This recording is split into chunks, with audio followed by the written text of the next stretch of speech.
Search goes on in San Francisco for the man known as the Zodiac Killer. The psychotic killer has already murdered 5. 1 at a lover's lane near a lake just north of San Francisco. 3 others in nearby Vallejo. The latest, a taxi driver in San Francisco. The Zodiac Killer seems to crave publicity. He sent letters and cryptograms to newspapers and the police, recounting his crimes, threatening more murders, and making Bay Area residents very edgy. I also killed those kids last year. Goodbye. The Zodiac Killer's reign of terror began on December 20th, 1968 in California. Over the next 2 years, his known attacks have confirmed the death of 5 people and left 2 injured, though he claimed to have killed over 30 victims in total. Each crime was marked by chilling precision and a haunting aftermath. The first confirmed attack occurred along a quiet stretch of Lake Herman Road near Vallejo, California. 2 teenagers parked on secluded Lover's Lane were ambushed in their car. The killer approached their vehicle, fired multiple gunshots, leaving both victims dead at the scene. It was a cold and deliberate act that offered no clear motive and plenty of questions. On July 4th, 1969, the killer struck again, this time at Blue Rock Springs Park. Another couple was sitting in their car when they were attacked.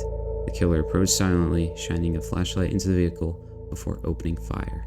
Darlene Farron was killed instantly, but her partner Michael Mageau miraculously survived despite multiple gunshot wounds. He later described the attacker as a heavy-set man in his late 20s or early 30s with short curly hair. This eyewitness account provided the first tangible details about this mysterious killer. The third attack on September 27th of that same year marked a dramatic shift in the Zodiac's approach.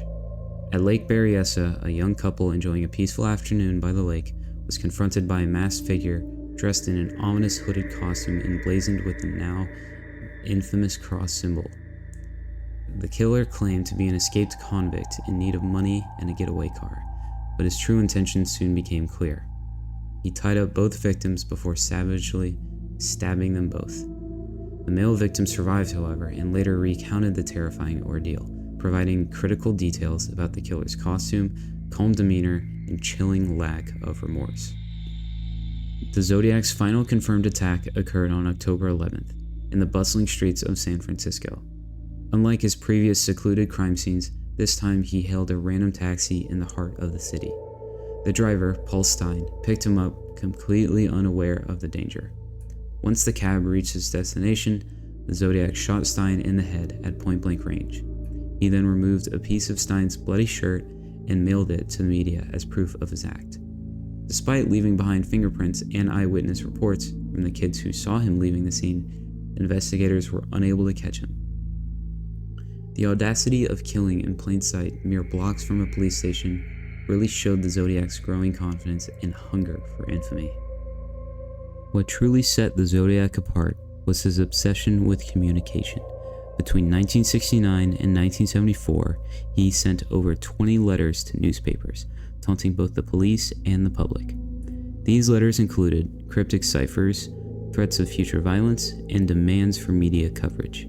His most famous cipher, the 340-character puzzle, remained unsolved for over 50 years until 2020, when it revealed a chilling yet very unhelpful message. The Zodiac Killer's legacy extends far beyond just his crimes, leaving a lasting mark on popular culture as a whole. David Fincher's 2007 film Zodiac brought the case to life for a new generation, focusing on the obsession and frustration faced by those pursuing the killer. This film, along with countless documentaries, books, and podcasts, really reflects the public's enduring fascination with this mystery. The Zodiac's cryptic ciphers and taunting letters have inspired everything from fictionalized serial killers to dedicated online communities who continue to debate suspects and theories decades later. His infamous symbol has even become a pop culture icon, appearing in art, fashion, and music everywhere. Over the decades, investigators and amateur sleuths alike have proposed countless suspects, each shrouded in suspicion, but never conclusively tied to the Zodiac's crimes. Despite extensive investigations, no suspect has ever been definitively proven to be the killer. One of the most infamous suspects was Arthur Leigh Allen, a Vallejo resident with a criminal record. Allen's behavior and statements raised many red flags. He was linked circumstantially to the Zodiac through a wristwatch bearing the killer symbol, and statements allegedly made to friends about murdering people for fun. However, DNA evidence from the letters and handwriting analysis failed to match Allen, leaving his involvement unproven. In recent years, modern researchers have turned their attention to other potential suspects. In 2022, author Jarrett Kobek presented a theory about a California man whose life intersected suspiciously with the Zodiac timeline.